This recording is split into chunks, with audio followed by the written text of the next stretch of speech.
Hi guys, ಬನ್ನಿ ಇವತ್ತು ಡ್ರೆಸ್ಸದು top neck ಯಾವ ಥರ ಸ್ಟಿಚ್ ಮಾಡೋದಂತ ತೋರಿಸ್ತಾ ಇದ್ದೀನಿ. ನೋಡಿ, ಇದೇ ಟಾಪು, ಚೂಡಿದಾರದು ಟಾಪು. ಫುಲ್ಲು ವರ್ಕ್ ಇದೆ, ಮಿಷಿನ್ ವರ್ಕ್ ಇದೆ, ಕಾಟನ್ ಫ್ಯಾಬ್ರಿಕ್ ಇದು. ನೋಡಿ, ಈಗ ನೆಕ್ನ ಯಾವ ಥರ ಸ್ಟಿಚ್ ಮಾಡೋದಂತ ತೋರಿಸ್ತೀನಿ. ನಾನು ಆಲ್ರೆಡಿ ಕಟ್ ಮಾಡ್ಕೊಂಡಿದ್ದೀನಿ, ಮಾರ್ಕ್ ಮಾಡಿ. ಅದು ವಿಡಿಯೋ ಅಪ್ಲೋಡ್ ಮಾಡಿದ್ದೀನಿ. ಯಾರು ನೋಡೋದಾದರೆ ವಿಡಿಯೋ ಹೋಗಿ ನೋಡಿ. ಆ ಕಡೆ ಈ ಕಡೆ ಗುಂಡ್ಪಿನ್ ಹಾಕ್ಕೊಬೇಕು. ಇದು ಸ್ಕ್ಯಾಲಪ್ ಡಿಸೈನ್ ಥರ ಬರುತ್ತೆ ಗೈಸ್. ಇದು ತುಂಬ ಟ್ರೆಂಡಿಂಗಲ್ಲಿರೋ ನೆಕ್ ಡಿಸೈನು. ಯಾವ ಥರ ಸ್ಟಿಚ್ ಮಾಡ್ತಾಯಿದ್ದೀನಿ ನೋಡಿ. ಆ ಸ್ಕ್ಯಾಲಪ್ ಏನಿದೆಯೋ ಅಲ್ಲಿ ನೀಟಾಗಿ ನಿಲ್ಲಿಸಿ ನಾವು ಮಾಡಬೇಕಾಗುತ್ತೆ. ಫಾಸ್ಟಾಗಿ ಮಾಡೋಕ್ಕಾಗಲ್ಲ, ನಿಧಾನಕ್ಕೆ ಮಾಡಬೇಕು. ನೋಡಿ ನಾನು ಯಾವ ರೀತಿ ಮಾಡ್ತಾಯಿದ್ದೀನಿ ಅಂತ. ಇದೇ ರೀತಿ ಮಾಡಬೇಕು.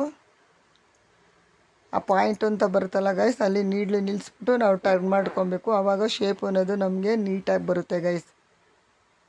ನೋಡಿ ನಾನು ಯಾವ ಥರ ಮಾಡ್ತಾಯಿದ್ದೀನಿ ಅಂತ. ಇದೇ ಥರ ನಿಧಾನಕ್ಕೆ ಮಾಡಬೇಕು ಗೈಸ್. ಹೊಸ್ದಾಗಿ ಕಲಿಯೋರು ನಿಧಾನಕ್ಕೇ ಸ್ಟಿಚ್ ಮಾಡ್ಕೊಬೇಕು. ಫಾಸ್ಟಾಗಿ ಮಾಡೋಕ್ಕೆ ಹೋದರೆ ಶೇಪ್ ಅನ್ನೋದು ಹಾಳಾಗುತ್ತೆ. ನೋಡಿ, ಇದೇ ರೀತಿಯೇ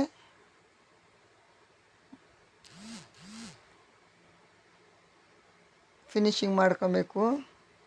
ನೀಟಾಗಿ ಫಿನಿಶಿಂಗ್ ಎಲ್ಲ ಆದಮೇಲೆ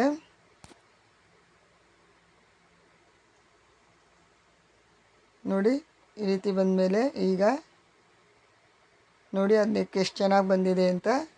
ಈಗ ಎಕ್ಸ್ಟ್ರಾ ಬಟ್ಟೆ ಏನಿದೆಯೋ ಅದನ್ನು ನಾವು ಮಾರ್ಜಿನ್ ಎಷ್ಟು ಬೇಕೋ ಅಷ್ಟು ಮಾರ್ಜಿನ್ ಬಿಟ್ಟು ನಾವು ಕಟ್ ಮಾಡ್ಕೊಬೇಕು ಎಕ್ಸ್ಟ್ರಾ ಬಟ್ಟೆನ. ಸ್ಕ್ಯಾಲಪ್ ಡಿಸೈನ್ ಇದೆಯಲ್ಲ ಗೈಸ್, ಅಲ್ಲಿ ನೀಟಾಗಿ ನ್ಯಾಚ್ ಹಾಕ್ಕೊಬೇಕು. ಎಲ್ಲ ಕಡೆಗೂ ಸಹ ನಾವು ನ್ಯಾಚ್ ಹಾಕ್ಕೊಬೇಕು. ಆವಾಗಲೇ ಶೇಪ್ ಅನ್ನೋದು ನೀಟಾಗಿ ತಿರುಗಿಸ್ಕೊಡುತ್ತೆ.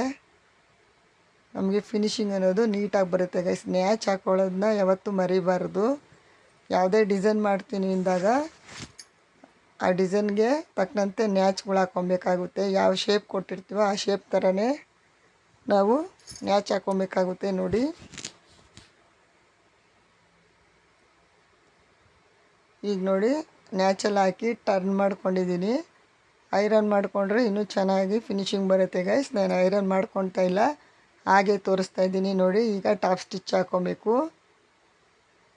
ಟಾಪ್ ಸ್ಟಿಚ್ ಹಾಕ್ಬೇಕಾದ್ರೂ ಅಷ್ಟೇ ಗೈಸ್, ಅಲ್ಲಿ ನಾವು ಸ್ಕ್ಯಾಲಪ್ ಡಿಸೈನ್ ಏನೇನು ಕೊಟ್ಟಿದ್ದೀವೋ ಅಲ್ಲಿಗೆ ನಿಧಾನಕ್ಕೆ ನೀಡಲ್ಲಿ ನಿಲ್ಲಿಸಿ ನಿಧಾನಕ್ಕೆ ಮಿಷಿನಲ್ಲಿ ಮೂವ್ ಮಾಡ್ಕೊಬೇಕು. ಶೇಪ್ ಅನ್ನೋದನ್ನ ನಿಧಾನಕ್ಕೆ ನಮ್ಮ ಕೈಯಲ್ಲೇ ನಾವು ಬ್ಯಾಲೆನ್ಸ್ ಮಾಡ್ಕೊಬೇಕು ಗೈಸ್. ನಾನು ಯಾವ ಥರ ಮಾಡ್ತಾಯಿದ್ದೀನಿ ಅಂತ.